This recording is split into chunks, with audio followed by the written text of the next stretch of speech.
Titanic को बनाने वाले ने कहा था कि ये डूब नहीं सकता, खुदा भी इसे नहीं डुबो सकता। फिर ऐसा हुआ कि पहले ही समुद्री सफर के दौरान वो ऐसा डूबा कि आज तक निशाने इबरत है, और उसको देखने वाले जो भी जाते हैं वो भी बड़ी मुश्किल से बच पाते हैं। आज से ठीक 111 साल कबल टाइटैनिक एक अंधेरी रात में एक बर्फानी तोदे यानी आइसबर्ग से टकरा गया था। उस वक्त जहाज पर सवार ज्यादातर अफराद नींद की आगोश में थे। हादसे के वक्त टाइटैनिक 41 किलोमीटर फी घंटा की रफ्तार से इंग्लैंड के शहर साउथहैम्पटन से अमेरिका के शहर न्यूयॉर्क की तरफ जा रहा था, और सिर्फ 3 घंटे के अंदर 14 और 15 अप्रैल 1912 की दरमियानी रात टाइटैनिक बहरे ओकेयानूस में डूब गया।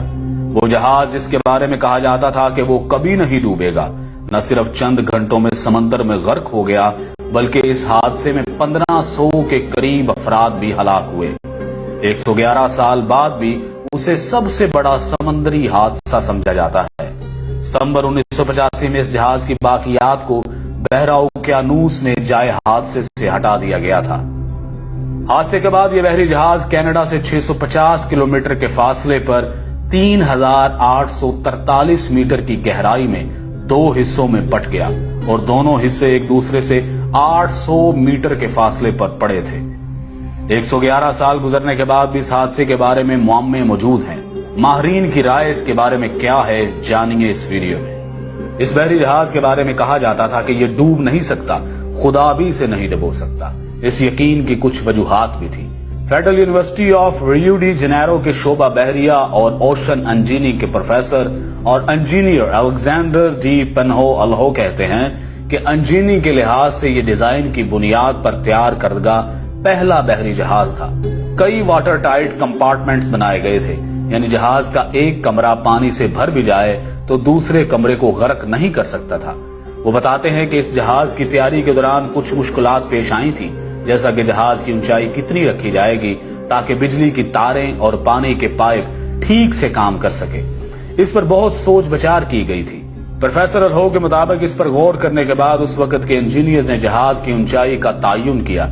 यहां तक कि सैलाब की सूरत में उन्होंने अंदाजा लगाया कि पानी छत की ऊंचाई तक नहीं पहुंचेगा। उन्होंने छत पर महफूज कंपार्टमेंट भी बनाए थे, लेकिन तब किसी ने बर्फ के तोदे से जबरदस्त टकराव का सोचा भी नहीं होगा। माहिरीन का कहना है कि तसादुम इतना जोरदार था कि जहाज की मेन बॉडी में जहाज की निसफ लंबाई तक सुराख हो गया था। ऐसी हालत में पानी डेक तक पहुंच गया था। जहाज पानी से भरने लगा था। ऐसी सूरत हाल में रेस्क्यू मुमकिन नहीं होता। आप पानी को निकालने के लिए जहाज में मौजूद तमाम पंप्स चालू कर सकते हैं, आप सब कुछ आजमा सकते हैं, लेकिन जिस रफ्तार से पानी अंदर आ रहा होता है उसी रफ्तार से उसे वापस बाहर नहीं फेंका जा सकता। एक जबरदस्त तसादुम के बाद जहाज की साख में तब्दीली आई और दरवाजे बंद नहीं हो रहे थे, वो भंस गए थे। टाइटैनिक को इस दौर में भी खालस स्टील से बनाया गया था, लेकिन उस वक्त का स्टील ऐसा नहीं था, आज की फुलाद की तरह मजबूत नहीं था। बड़े हादसों के बाद इसकी वजूहात में इंसानी गलतियां हमेशा पाई जाती हैं। माहिरीन के मुताबिक आइसबर्ग से भरे खित्तों से गुजरने में मुश्किलात के बावजूद इस पर सफर को तेजी से मुकम्मल करने का शदीद दबाव था। दरअसल ये दबाव ब्लू बैंड हासिल करने के लिए था। 1839 में शुरू होने वाला ये एजाज बहरा ओकेयानूस को अबूर करने वाले तेज तरीन जहाज को दिया जाता था। टाइटैनिक को इस एजाज का सबसे मजबूत दावेदार समझा जाता था। इस वक्त दुनिया की बड़ी कंपनियों के दरमियान जहाज बनाने का मुकाबला था। उस वक्त इंग्लैंड और जर्मनी के दरमियान मुकाबला था कि सबसे बड़े और तेज तरीन जहाज कौन बनाएगा। सबसे बड़े और तेज तरीन जहाज को सरकारी तौर पर ब्लू बैंड मिल गया। इस कारनामे को हासिल करने के लिए किसी भी जहाज के लिए पहला सफर सबसे अहम समझा जाता था। पहले सफर के दौरान जहाज की हालत सबसे बेहतर होती है। जहाज पहले सफर में तेज तरीन रफ्तार हासिल कर सकता है, और टाइटैनिक ने भी तेज तरीन रफ्तार हासिल करने की कोशिश की थी। बच जाने वाले लोगों में से बहुत से लोगों ने बताया था कि जहाज के कप्तान को इर्द गिर्द के इलाके में बर्फ के तोदों के बारे में इतला दी गई थी, लेकिन उसने जहाज की रफ्तार कम नहीं की, क्योंकि वो तेज रफ्तारी से बहरे ओकेयानूस को अबूर करके ब्लू बैंड हासिल करना चाहता था।